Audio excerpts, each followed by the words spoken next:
Assalamualaikum warahmatullahi wabarakatuh. Hai semuanya, selamat datang di YouTube channel aku.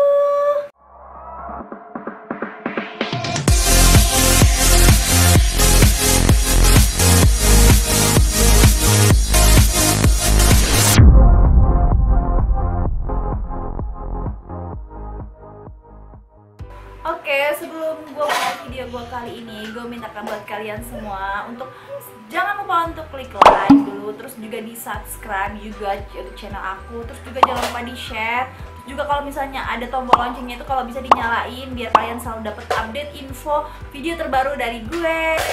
Sesuai judul video gue kali ini, gue mau kasih tips gimana caranya mengelola atau mengatur keuangan bisnis kalian.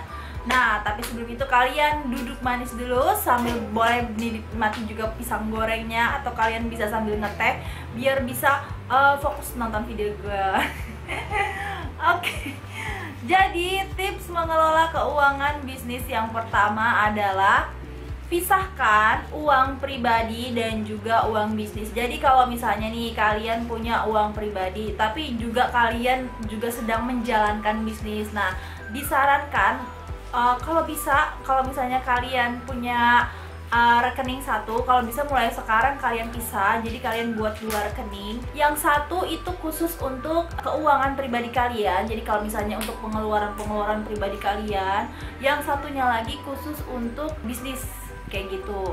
Nah, supaya apa? Jadi supaya nggak tercampur, karena kalau tercampur itu kalian bakalan kacau banget, crowded banget keuangan kalian tuh bakalan pokoknya tuh bener-bener nggak balance nanti, bisa-bisa kayak gitu. Terus yang kedua, tips saran gue dalam mengatur keuangan bisnis kalian itu usahain nih, yang pokoknya tuh usahain banget kalau misalnya kalian mau memulai usaha, mau memulai bisnis itu jangan berhutang, atau kalian menggunakan kartu kredit itu kalau bisa jangan. Itu salah banget kalau misalnya kalian mau berusaha, mau berbisnis tapi kalian modal by kartu kredit atau by pinjaman.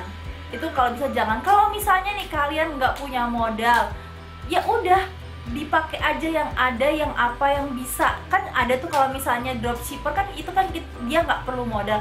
Kan kalau dropshipper itu kan dia nggak perlu modal tuh, cuman kalian modal handphone doang. Kalau handphone kan ini udah biasa kalian pakai setiap hari kayak gitu. Nah, kalau misalnya kalian punya uang cuma 300.000, itu kayak nggak apa-apa, mulai aja dengan 300.000 itu. Jadi nggak perlu kalian tuh gue mau usaha nih tapi gue nggak ada modal nih, ya udah deh gue pinjem dulu aja deh, cari pinjaman atau cari pinjaman online. Aduh, jangan deh, jangan. Karena yang pertama itu bunganya itu memberatkan. Yang kedua, kalian tuh harus gejar-gejoran untuk kejar setoran kayak gitu kan, dan itu tuh bener-bener capek banget.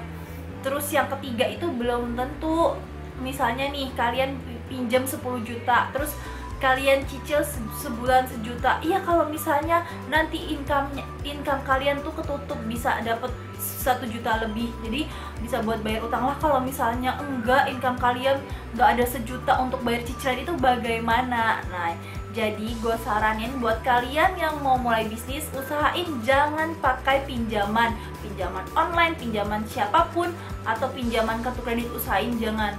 Kalau misalnya kalian punya modal cuma 500.000, itu oke, pakai aja. Usaha itu dimulai dari kecil-kecilan, nggak masalah. Nanti lama-lama bakalan jadi besar. Yang penting kalian terus semangat, selalu berusaha memberikan yang terbaik, pelayanan yang terbaik ke customer. Nanti lama-lama customer akan datang sendiri ke kalian. Terus yang ketiga, buat catatan khusus untuk usaha atau bisnis kalian. Jadi sama dengan kayak keuangan pribadi kalian. Kalau misalnya kalian suka nyatet pengeluaran, nah di bisnis itu juga sama. Kalian harus punya catatan keuangan sendiri khusus untuk bisnis kalian. Jadi diatur, dicatat. Kan kalau kalian misalnya itu, kalau kan ada Microsoft Excel tuh yang menurut gue sih masih terlalu simpel banget, terlalu simpel untuk dimengerti kayak gitu. Jadi kalian misalnya di sheet pertama misalnya pemasukan, sheet kedua misalnya pengeluaran misalnya. Nah, pengeluaran itu kan dibagi macem-macem tuh. Nah, pengeluaran itu dibagi misalnya belanja barang, terus juga misalnya ada listrik, atau juga biaya sewa tempat, atau juga biaya gaji karyawan. Nah, itu dikelompokkan masing-masing. Nah, nanti kalian atur sendiri antara pemasukan dan pengeluaran kalian itu balance atau enggak. Jadi kalau misalnya nih, kok pemasukan gue lebih sedikit daripada pengeluaran, nah dicek tuh, harusnya dicek apa ada yang kurang nih dengan all shop gue. Kenapa kok bisa kayak gini? Kenapa bisa pemasukan gue tuh lebih sedikit daripada pengeluaran? Apa yang salah nih dengan all shop gue gitu kan?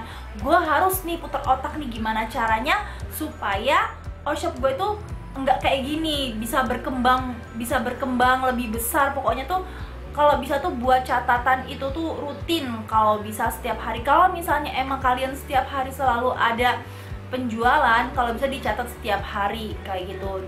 Nah, untuk misalnya kalian mau kontrol misalnya untuk pemasukan dan pengeluaran balance atau enggak, mungkin bisa mingguan atau mungkin bulanan gitu. Jadi biar bisa dievaluasi apa yang kurang, atau kalian bisa cari nih di sumber-sumber yang terpercaya gimana sih caranya.